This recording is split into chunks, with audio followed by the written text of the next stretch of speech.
Okay, hi, I'm Ashley, and I want to talk about something very important today. In 9 days, it has been a year since my friend has killed himself, and next month it's also been a couple years since someone I knew killed himself. So suicide is something that's been on my mind a lot lately. Not on my mind, but about everything that's happened a year and a couple years ago.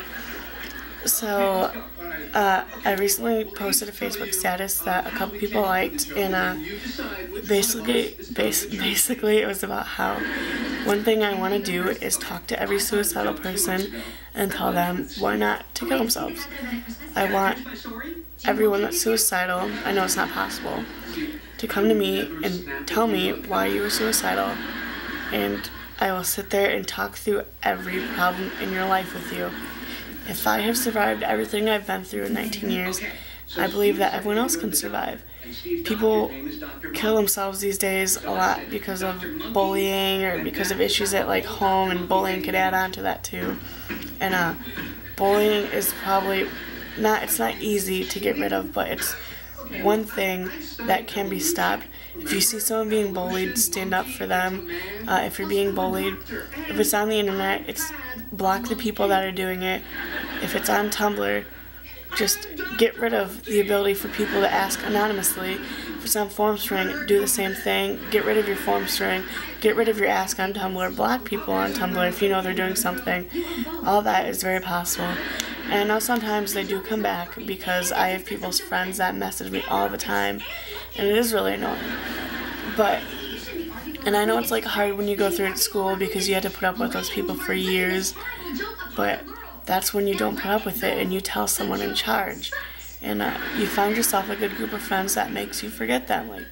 Team up with the people that they also pick on. That's what I did for all of high school, and we had fun together. We were really weird in public together, and I wouldn't have it any other way.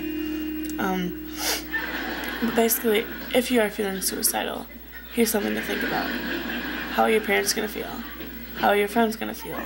How would you feel if your friend killed themselves? You may feel like it sometimes that your parents don't care about you, but they do. They're your parents. I mean, if they're there in your life, and yeah, they care about you. I have both my parents, so I can't speak for people that have lost their parents, they've left or whatever, but I always constantly sometimes feel like my parents don't care, and I really know they do. I fight with my friends, and I feel like we're never going to be friends again, but then we become friends again.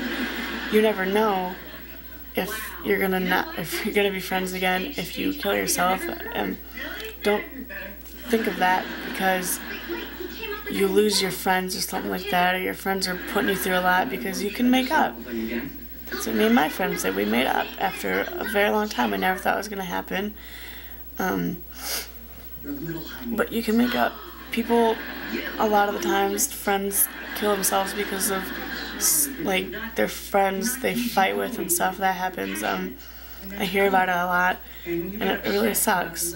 Just if you kill yourself because a relationship ends, I mean, you don't really know if you're going to get back with that person. If you're meant to be with them, you'll end up back with them. If you're not meant to be with them, you won't end up with them. You'll find someone that makes you forget about them eventually. I mean, we're really young. We're talking 10 even to 20, I want to say, to people that have these thoughts a lot. And it seems like the end of the world with a breakup, but we're really young. This is when we're supposed to date and make mistakes and figure out what we want, and that scared me. We're not supposed to be thinking about marriage and commitment and settling down. I mean, in the olden days they did because they died at 30. But we live through 60, 70, 80, 90, 100 now, and that's why we're supposed to be young when we're young. And I think that's what we should be focusing on more, because all these issues that happen, they often make people think about suicide and make people depressed. And we're young, we shouldn't be going through these kind of issues. Obviously, bullying is something that's probably never going to get rid of because people are really mean. And I'm not saying people are going to stop dating and falling in love at young ages and everything. And every breakup feels like the end. I know it has with me, and then, oh, a couple days later, why did I care? But, okay. But yeah, if you are being bullied, block the bullies, tell someone.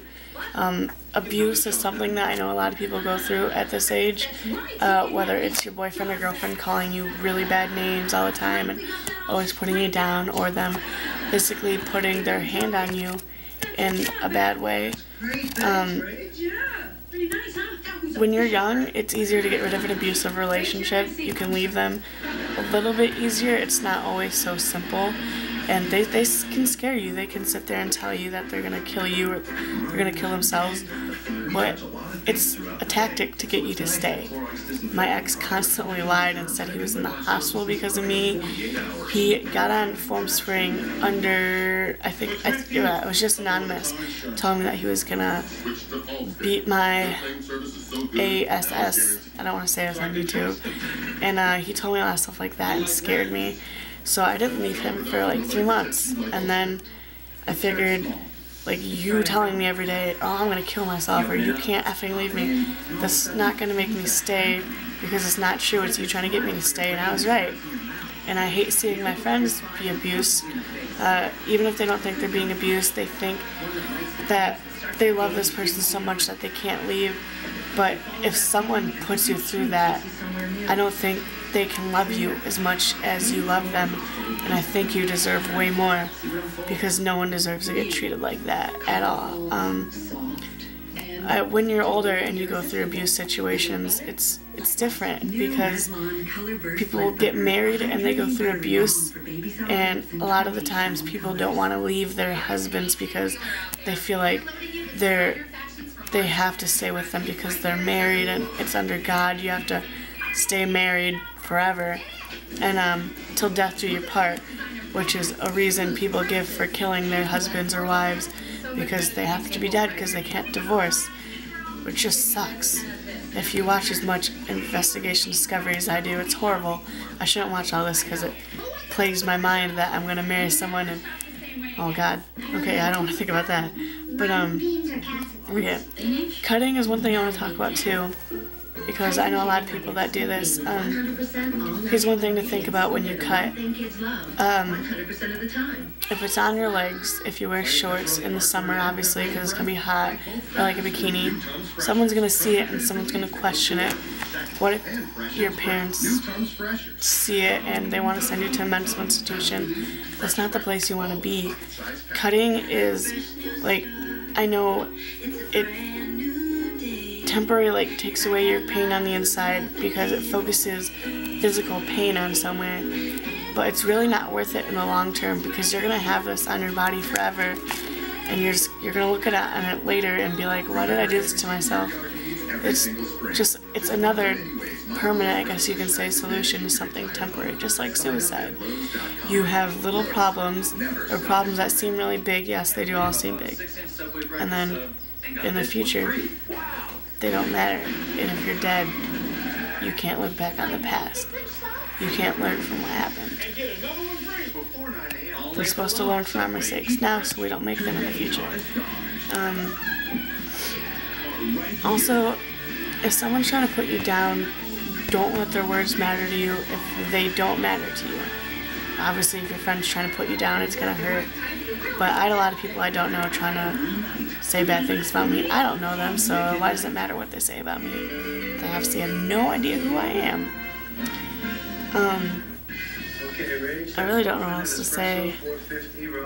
That's all. Oh, I know one thing I want to say. If you are suicidal, I have one thing for you. Write a list of things you would like to do in your lifetime. Say you want to visit Antarctica, or you would like to go on the Disney cruise, stuff like that, some wild, crazy goals. And write down the list, put it somewhere you can see, and put on it, do not kill myself until I, and then write a list of everything crazy you want to do in your life, because I guarantee you're not going to get that all done in your life unless you're like those people on MTV. So it's a motivation to live every day, because that's what I like to do, because I know I'm not visiting Italy anytime soon, but that's one of my goals. And like writing a book and stuff like that, I'm not gonna do it anytime soon. So I look at my list and it gives me motivation every day. So that's basically about it. If you have anything you want to talk about with me, I will actually respond to everyone that messages me about your issues. So I'll put the email under here that you can email me at, or my Tumblr. I'll give you the Tumblr I have, and you can post anonymously or whatever. I'll post to you as fast as I can, and so if you can, please try to spread this video so people can see it. And I really want to talk to everyone about their issues, because there's nothing I want more in this world than to just, I want suicide to end. I know it's never going to end, but it helps to talk people out of it. And I know I've had people come to me before and say that I've helped them not kill themselves, and I hope to keep doing that for the rest of my life. Thank you for watching the video.